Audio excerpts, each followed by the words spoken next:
Okay. Rolling. All right. Hi, my name is Henry Coleman, and we're here in Los Angeles, California, to interview Harry Morgan for the Archive of American Television. That's me, Harry Morgan. The date, please. The date. And the date today is April 14th, 2004. Correct. Very good. Harry, it's so great to see you here. Thank you, Have you Henry. here for this. Thank you. And we'd like to take about 10 minutes just to get some information about your early years Okay. and influences. Sure. Like, what was your name at birth? Harry Bratsberg. Bratsberg. It's Norwegian, and the character was used in one of Ibsen's plays, Bratsberg. When were you born, Harry? I was born in, let's see, when was I born? You just had a birthday. I was born in 1915 in Detroit. Mm-hmm. My father worked for Eddie Rickenbacker, who was World War I ace and for a time produced an automobile called the Rickenbacker. And we then moved to a town called Muskegon, which is on the other side of the state, a couple hundred miles up from Chicago, and is famous for having produced Benny Oosterbaan, the great end at the University of Michigan. Tell us what your father's name was. My father's name was Henry Bratsberg. And your mother's name? Hannah Hansen. Was she a housewife or did she work? No, she was a housewife. She was born in Sweden. My father was born in Norway. What did you want to be when you grew up? Did you know as a kid? I wanted to be a lawyer as a kid. And I did a lot of speaking classes, debating. When I was in my junior year in high school, we won the debate championship at the university at Hill Auditorium, the University of Michigan, and in front of a crowd of 6,000 people. Quite an achievement. Yeah. Did you then go to college? I went to the University of Chicago for a couple of years. And what did you study? Well, I was studying pre-law, but I didn't have enough finances, so I finally dropped out. And I went to work for an office equipment company in Muskegon, Shaw Walker. And they sent me to Washington, D.C., where I got involved in the Civic Theater, and that's sort of how I started my theatrical career. That's where it all began. Yeah. How did you come to break into acting? Well, I had done Rollo's Wild Oat in high school, which was a play by Claire Kummer that starred, I think, in New York, Roland Young. Remember him? Very well. Yeah. And I don't know, I was sort of adrift in Washington, and they were forming a civic theater, and I went down and auditioned, and I think the first play I was in was The Front Page, with some guys who, one guy later became well-known. Charlie Berry became the head of NBC, and then I did a play, The Petrified Forest, and the guy they had hired to direct this play was a man named Day Tuttle, who had a summer stock company up in, well, that year he had two of them. He had one, the Westchester Playhouse in Mount Kisco, New York, and the Country Playhouse in Westport, Connecticut. So he asked me if I wanted to come up the following summer. And I wasn't enjoying selling office equipment. I wasn't selling very much of it, actually. So I went up, and so I Well, began. that was a very prestigious job, wasn't it? I mean, to work at Westport. Yeah, they were both of them very prominent summer stock companies. At Mount Kisco, do you remember the name of the first play that you did there? I think it was called At Mrs. Beam's, with Millie Natwick and Alan Hewitt. And then I did The Virginian with Henry Fonda. And Was that a movie or stage? no, stage. Stage, yes. Yeah, the same stock company. And we played both the Westchester Playhouse and the Country Playhouse in Westport. So each show played 2 weeks. So we had a week off to rehearse the succeeding show. It was a nice engagement. Is that where you met Frances Farmer, the actress? Yes, yeah. Uh-huh. What was she like? Oh, Frances was a wonderful person. And actually, I met my first wife through Frances. They had gone to the University of Washington together. And Frances and I and Eileen became, dear friends over the years. It was Eileen Detcher was her Deschamps, yeah. Deschamps, her maiden name. French pronunciation. Uh-huh. Excuse me. That's okay, but watch it. How did Frances Farmer help you in your career? Well, when she went into New York, for example, she was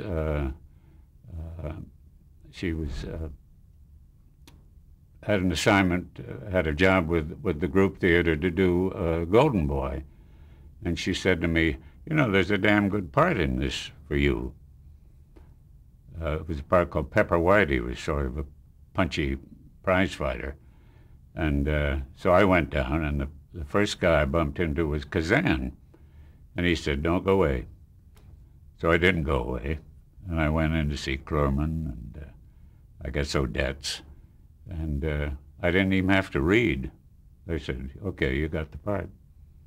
Had they seen you in any of the plays that you've done? They had seen me up in Mount Kisco with Frances, yeah. And you stayed with the group theater for quite a time, didn't you? Yeah, about I guess really till they disbanded. 3 years or so later. He went away after Golden Boy. The group had made a lot of money, so they had a summer enclave up at Lake Grove in New York, and they took about 30 young people up with them. We spent the whole summer there, all paid for, wonderful food and lodgings and so on.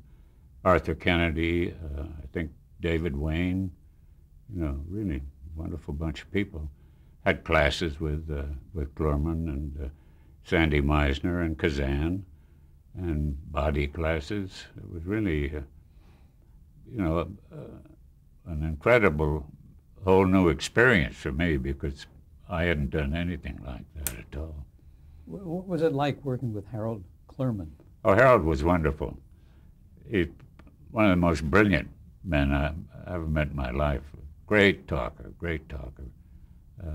And a wonderful director. Wonderful director. But he would get so wound up in some of his lectures that people would get up and say, Harold, take it easy. Because he was so excited they thought he was going to collapse. A wonderful talker and a great director. What was it like meeting Elia Kazan? And I am pronouncing his first name correctly, aren't I? I guess. Gadget, yeah. Gadget, yes. Yeah, Elia, I guess. Nobody ever called him that. What was he like? Oh, Gadget was great, yeah.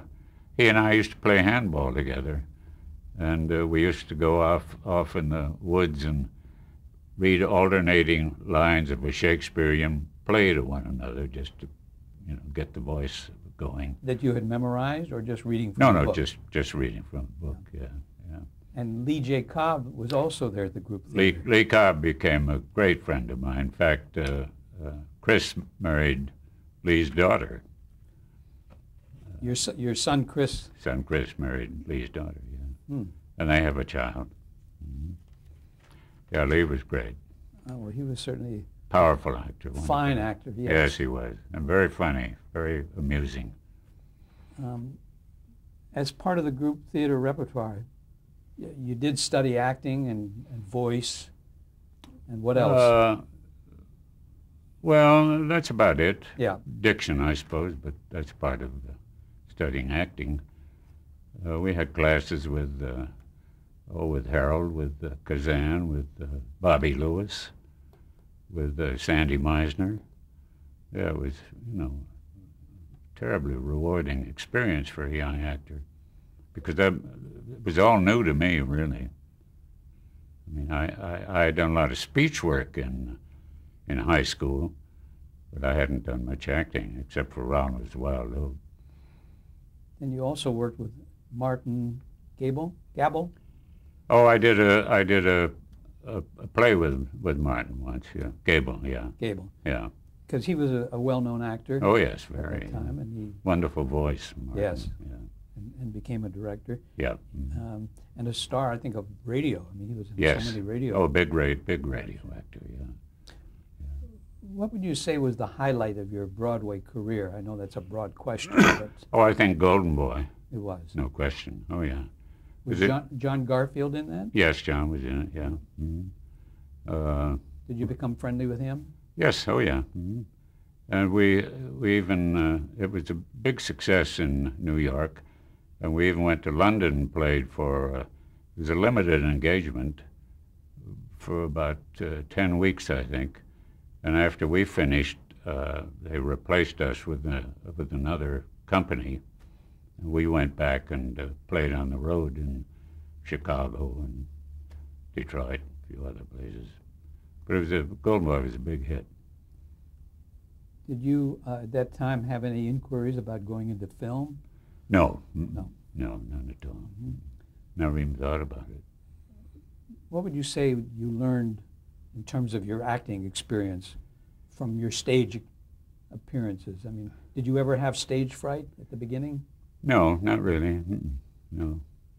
Because I had done a lot of, as I say, debating and platform work in high school, and some acting, not much, but a lot of debating, particularly. So you were comfortable with an audience. Oh yeah, oh yeah. Yeah. How did you come to move to Hollywood? Well, I'd gotten married, and the only thing available if you're not doing a show in New York is to do summer stock, and you couldn't support a wife on what you'd make in summer stock. So we thought, well, we moved to Hollywood. That was in 1942. Yeah. And it was bleak for a little while, but then I did a play up at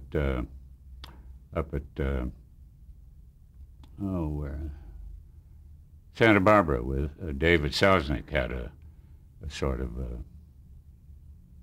I guess you'd call it a summer stock company up there. He did a thing with Hardwick and Sir Cedric Hardwick. Sir Cedric Hardwick, and one of the plays that Hardwick did, it was a Shaw play, I think, was rather short, and they wanted something to fill the program, so Saroyan had written a play called Hello Out There, which was a one-act play, and we did that as a preface to the Shaw play with Phyllis Walker and I, one-act play, great play. I think Eddie Dowling later did it in New York. Phyllis Walker became Jennifer Jones. So we did that, and let me see. Charlie Feldman, who was, I guess, probably the biggest agent in Hollywood, or one of them, came up to see that and seemed intrigued by me and said he'd be interested in handling me. Well, I didn't know who Charlie Feldman was, but a friend of mine was John Collier, the short story writer, and I was talking to John. He said, Jesus, Charlie Feldman is the biggest agent in Hollywood. So I said, fine, I'll go with Charlie Feldman. So I did, and about a week later, I had a contract at Fox. That's the power of having been picked by. How did you celebrate that with your wife? Take her out to dinner? At least lunch, anyway. What a wonderful break. Oh, sure, yeah. All right. It's funny how those little things happen, That Charlie Feldman came up to see it, and I didn't know who he was, but John Collier told me who he was, and I thought, I was with William Morris, but I thought they hadn't done anything. They hadn't even come up to see me in this show in Santa Barbara. So I went with Charlie Feldman, and as I say, next week I had a contract. Do you recall I don't mean the money terms, but was it a 1-year or 5-year contract that you got with Fox? I think it was either 6 months or 1 year with contingencies, But it was a good contract. It was like, well, I don't know. I think the most I'd ever made in New York was maybe I don't know, $150 a week, and this was $600 a week. It was quite an improvement. And this was 1942. Yeah. Mm-hmm. What was the first film then that you made at 20th Century Fox? It was something called, not memorable, The Shores of Tripoli with Randolph Scott and Maureen O'Hara. We were shooting down at the Marine base in San Diego when December 7th came along. And they said, "Okay, boys, you're out of here. We need this place for ourselves." So we went back and finished the picture at Fox. On stage? Yeah, on stage, yeah. Well, in the back lot. One of the other pictures you did early on was Orchestra Wives. Oh, yeah. With George Montgomery and Ann Rutherford and Glenn Miller Orchestra. Right. Mm-hmm. And Chummy McGregor. I was in the orchestra. I played the piano player, Chummy McGregor. Did you have to get some coaching on what to do, or did you? Well, it was faked, you know. Well, the information that I have tells me that you were in about 6 movies a year at Fox. Yeah, that sounds right. And what yeah. kind of parts were you getting? Oh, varied. I did a lot of comedy parts, but then I did pictures like the Oxbow Incident, which I think is maybe my favorite picture of all that I've done.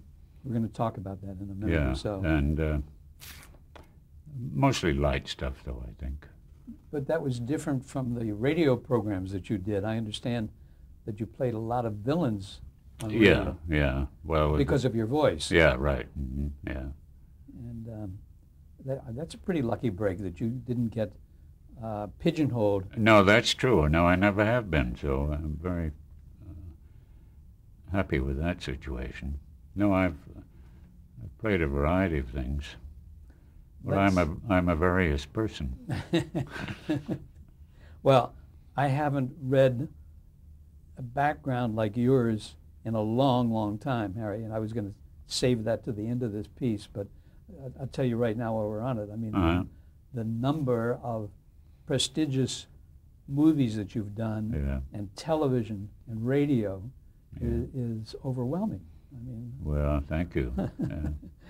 Let's talk about your name changes. Now, you told me your name originally was Henry Bratberg? Harry. Harry Bratberg. Bratsberg. Bratsberg. When you got to Fox, did you have a name change? Yeah, I changed it to Henry Morgan. But then there was a comedian named Henry Morgan, and that was a bit of a conflict. So finally, I changed it to Harry, and I've stuck with that pretty much. Let's talk now about your work in television, and I'm going to be jumping around a little bit. Okay. And not necessarily in the order in which you worked on these shows. Okay, sure. Do you remember when you first saw television? Well, I suppose when I was a kid at home. I've forgotten.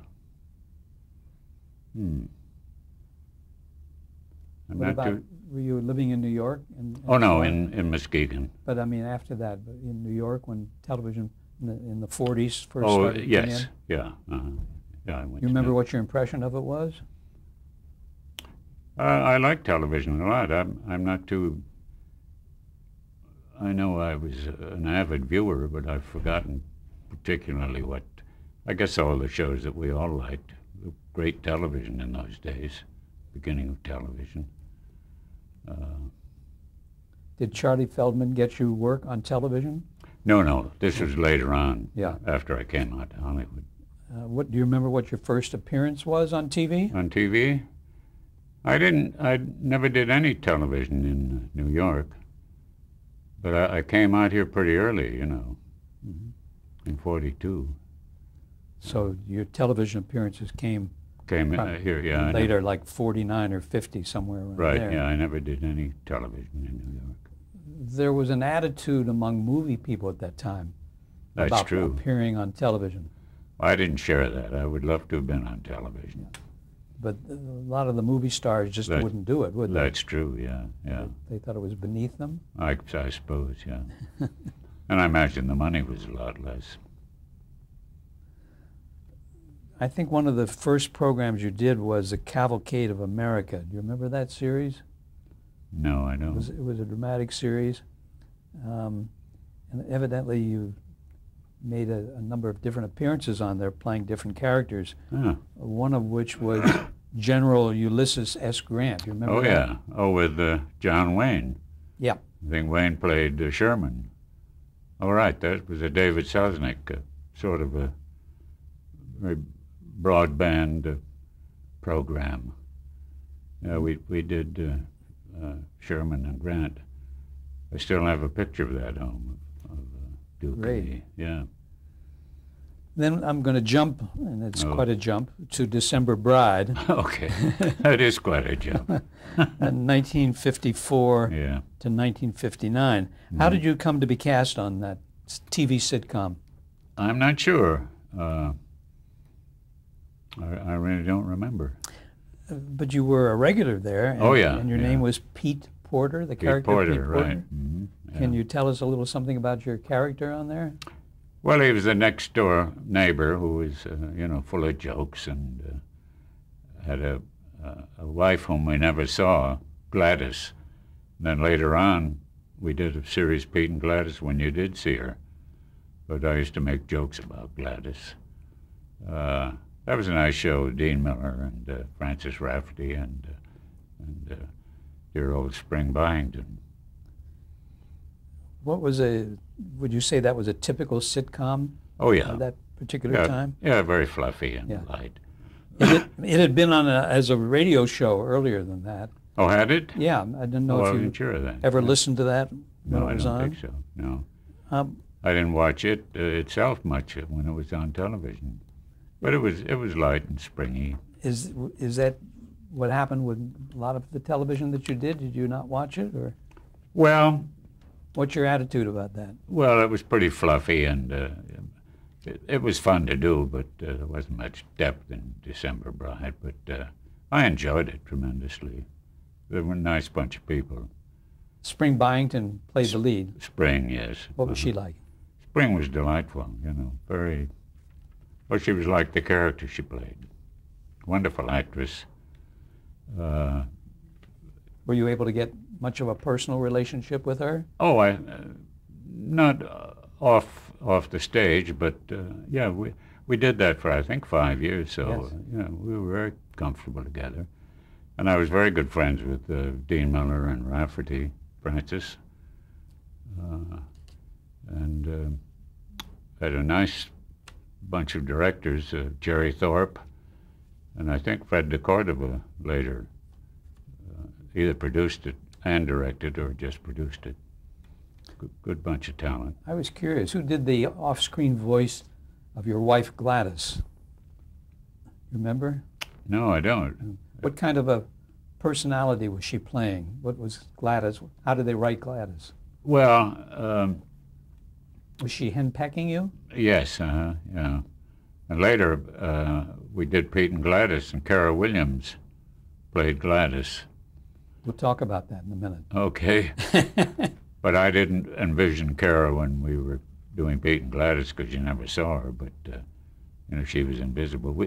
I think we did see her one time. We had a costume party, and we all came dressed up in costumes, and Gladys was in a costume, but you never actually saw her when we were doing December Bride.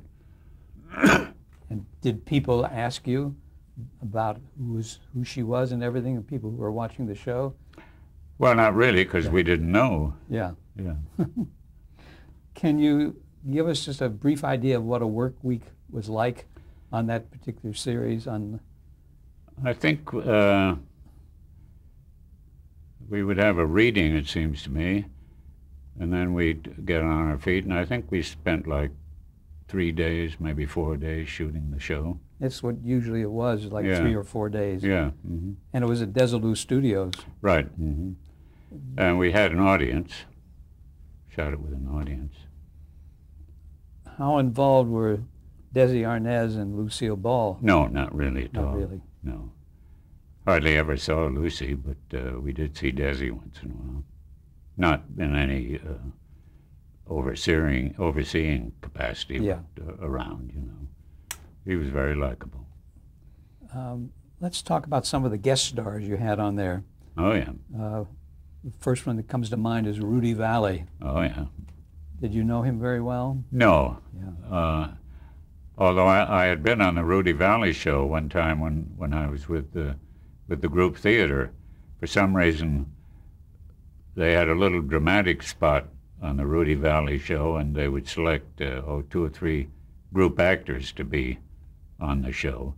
And in one of those episodes, I was in one of the segments. Did they write a little sketch for you? Or? Yeah. Uh-huh. Yeah. Uh-huh. And interview you or not? No, just do the sketch. Uh-huh. And I don't think they identified as group people, but it was a very nice additional stipend in addition to what we got for doing Golden Boy.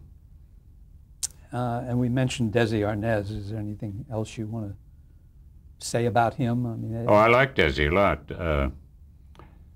As I say, it was their show, but they didn't really have anything to do with running it. Jerry Thorpe and Fred DeCordova ran the show, so we just saw them now and then because they were on the same lot doing Lucy. Joel Grey was another guest on December Bride. Joel, right. Yeah. And, he had a big play. I mean, in terms of the things he did. Wonderful talent. Yeah, Joel. And he was on Broadway as well. Right. Mm-hmm. Anything special comes to mind about him? Well, except he was delightful. Yeah. That's the only time I ever bumped into him, when he did, what was it, December Bride? Or? Yes. Yeah. And I've, of course, seen him since and admired him tremendously. And I've bumped into him, on the sidewalk over the years. Very talented. What about Arnold Stang, who always played the little nebby, so to speak? Yeah, Arnold was wonderful, yeah. And, did you have any kind of a friendship with him, or was it just strictly? No, just strictly on the stage, yeah. But he was very amusing, very funny. Well, there was a singular character that he created. I don't think there was anyone else like him. That Arnold, right. Yeah. He was wonderful. Another of the guests on your show was Edgar and Frances Bergen, the ventriloquist and his wife. Yeah. I don't remember too much about that. Okay. Because I was going to ask you if he brought Charlie McCarthy, but... Well, it seems to me he did. I'm not sure. Okay. Yeah. And what about Jaja Gabor? She made a guest appearance. Yes. Yeah, she was very nice. And colorful. Yeah, colorful, absolutely. Yeah, to say the least.